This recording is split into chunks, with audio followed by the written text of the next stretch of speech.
ఉందో, ఆ రోజు రాత్రి జరిగింది, ఏం జరిగిందని చెప్పేసి పక్కనున్న ఇంటి వాళ్ళని చూసుకుంటే వాళ్ళేమంటున్నారంటే, ఆ రోజు రాత్రి చాలా పెద్ద పెద్ద అరుపు వినిపించినియి వాళ్ళ ఇంట్లో నుంచి. సో, మేము కిటికీ తెరిచి చూసేసరికి ఆమె బట్టలు ఎవరైతే తేజస్విని ఉన్నారో, తేజస్విని బట్టలు, ఆమె ఫోను, బుక్సు, దుప్పటి ఈవెన్ ఇన్నర్స్‌తో సహా కింద పడేశారు వాళ్ళు. ఆ చేతులు మాకు కనిపించినాయని జెప్పేసి ఆ పక్కింటి వాళ్ళు చెప్తున్నారనమాట. సో, ఆ పక్కింటి వాళ్ళెవరైతే ఈ ఏవైతే ఇంట్లో పడినాయో వాళ్ళు చెప్తున్న విషయాలనమాట. మనము విజువల్స్‌లో చూడొచ్చండి అవి. సో, ఇంతగా జరిగినియి.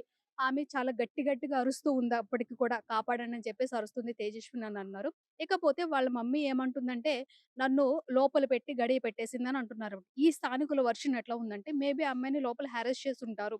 ఏదైనా చేసి ఉంటారు. ఆ రూమ్‌లో తేజస్విని వాళ్ళ రూమ్‌లో వాళ్ళ అమ్మ కాకుండా వాళ్ళ అమ్మతో పాటు ఇంకా ఉన్నారు. ఆ రోజు మేము చూసాము. కొన్ని చేతులు కనిపించినియి.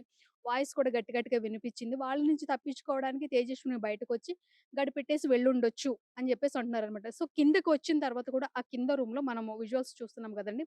ఆ కింద రూమ్‌లో 5గురు బ్యాచిలర్స్ ఉన్నారనమాట. సో, వాళ్ళు కూడా ఈ సాఫ్ట్‌వేర్ జాబ్ చేసుకున్న వాళ్ళని చెప్తున్నారు. వాళ్ళ వాళ్ళని కాపాడండి అని చెప్పేసి వాళ్ళ రూమ్‌లోకి వెళ్ళిందంట తేజస్విని. వాళ్ళు చెప్తున్న మాటలు. సో, అంత అర్ధరాత్రి ఒక అమ్మాయి అలా నగ్నంగా వచ్చేసరికి వాళ్ళు భయపడి అమ్మాయిని బయటికి పంపించేశారు. సో, బయటికి పంపించేసిన తర్వాత అప్పుడు మనకి ఏదైతే విజువల్స్‌లో కనిపిస్తుందో ఆ విజువల్స్‌లాగా తేజస్విని పరిగెట్టుకుంటా వచ్చి ఆ గుడిలోకి వెళ్ళిన సిట్యుయేషన్ అనేది చూస్తున్నాం. ఎక్కడ కొంతమంది ఎవరైతే ముందు పరిగెడుతున్న అబ్బాయి ఉన్నారో ఆ అబ్బాయికి ఈ తేజస్వినికి ఏదో సంబంధం ఉందంటున్నారు. మ్యాటర్ ఏంటిదంటే ఎవరైతే అబ్బాయి ముందు పరిగెట్టారో ఆ అబ్బాయి కూడా కింద బ్యాచిలర్స్ రూమ్‌లో ఒక మెంబర్ అన్నట్టు.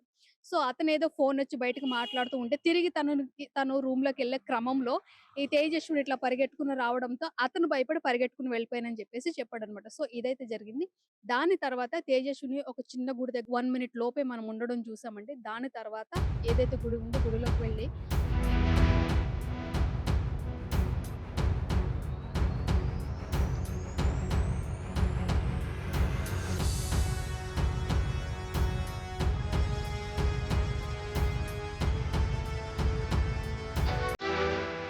ఆ గుడిని తలుపులు లాగడానికి కూడా ప్రయత్నించింది. రాకపోవడంతో గుడి వెనక నుంచి వెళ్ళి కొద్దిసేపటి తర్వాత విగ్రహం తీసుకొని బయటకొచ్చింది. ఇక్కడేమంటున్నారంటే, ఏదో చేతబడి చేశారు, మానసిక స్థితి సరిగ్గా లేదు, అందుకని విగ్రహం తీసుకుపోయిందంటున్నారు. మేబీ మనం సెన్స్‌తో ఆలోచిస్తే ఏంటిదంటే, ఆ చీర లాక్కునే క్రమంలో మేబీ విగ్రహం వచ్చేసి ఉంటుందేమో.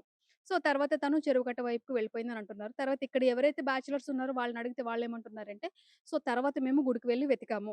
ఎక్కడ కనిపించలేదు. తర్వాత ఏదైతే మర్రి చెట్టు ఉందో, మర్రి చెట్టు పక్కన చెట్టు వరకు కూడా మేము వెళ్ళాము. అక్కడ ముగ్గురు అబ్బాయిలు, ఒక అమ్మాయి కనిపించారు మాకు. ఇంకా అక్కడికెళ్ళడం మంచిది కాదు అని అనుకుని చెప్పేసి మేము వెనక్కొచ్చేసాము.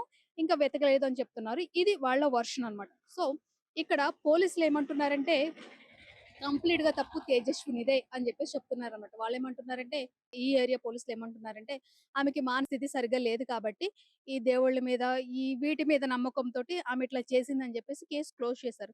బట్ ఇది ఎంతవరకు కరెక్ట్ అని జెప్పేసి పోలీసులు ఒకసారి ఆలోచించుకోవాలి. డీప్ ఇన్వెస్ట్ చేస్తే గనక నిజానిజాలు బయటకొస్తాయి. ఎందుకంటే స్థానికులనేవాళ్ళు చాలా గట్టి నమ్మకంతో ఉన్నారు. అక్కడ తేజస్విని వాళ్ళ అమ్మే కాదు, ఇంకా ఎవరో ఉన్నారు, ఏదో జరిగింది అని జెప్పేసి స్థానికులు గట్టిగా మాట్లాడుతున్నారు. ఇక విగ్రహం సంగతికొచ్చేసరికి ఏమంటున్నారంటే, పోలీసులు మేము గజీతిగాళ్ళు పెట్టి వెతికిస్తామనంటే, స్థానిక పూజారులు ఏమంటున్నారంటే, నగ్నంగా వచ్చి ఆమె అమ్మవారి విగ్రహం పట్టుకుంది. సో, అది మైల పడిపోయింది. అటువంటి విగ్రహాన్ని తిరిగి గుడిలో ప్రతిష్ఠించడం అంటే, మాకది మంచిది కాదా అని అనిపిస్తుంది కాబట్టి, మేము కొత్త విగ్రహం తీసుకొచ్చుకుంటాం అని చెప్పారు. ఆమె బట్టలన్నీ తీసేశారు. వాళ్ళ నుంచి కాపాడుకోవడానికే ఈమె ఇట్లా బయటకి పరిగెత్తుకొచ్చేసి చెప్పేసి చెప్తున్నారు. ఇక మనం ఫస్ట్ విజువల్స్‌లో చూసుకుంటే, ఆమె దాచుకోవడానికి లైక్ ఒక పేపర్ లాంటిదేదో తను అడ్డు పెట్టుకొని వచ్చిన సందర్భం ఉందన్నట్టు. సో, దాన్ని బట్టి అర్థం చేసుకోవచ్చు. మేబీ ఆమెనేమన్నా మెంటల్‌గా హారాస్ చేసారా? లేకపోతే వేరే వాళ్ళ నుండి తప్పించుకునే క్రమంలో ఆమె ఎట్లా దూకేసిందా అన్న విషయాలు తెలియాలి. ఎందుకంటే అక్కడ మనకి అమ్మవారి చీర అనేది ఆ మర్రి చెట్టు కిందే ఉంది. మనం చూడొచ్చు. కానీ విగ్రహం మాత్రమే పట్టుకొని ఎందుకు దూకేసింది? లేకపోతే విగ్రహం నిజంగానే చెరువులో ఉందా? లేకపోతే ఎవరైనా తీసేసుకున్నారా? ఏదేమైనా గానీ తేజస్విని డెత్ ఇష్యూ ఏదైతే ఉందో అది $1,000,000 క్వెషన్స్ కింద ఉంది. చాలా ప్రశ్నలనేవి దాని చుట్టూ ఉన్నాయి. బట్ పోలీసులు ఎందుకు ఇలాగా కేస్ క్లోజ్ చేసేసారనేది మళ్ళీ ఒకసారి రీచెక్ చేసుకుంటే మంచిదండి. ఓ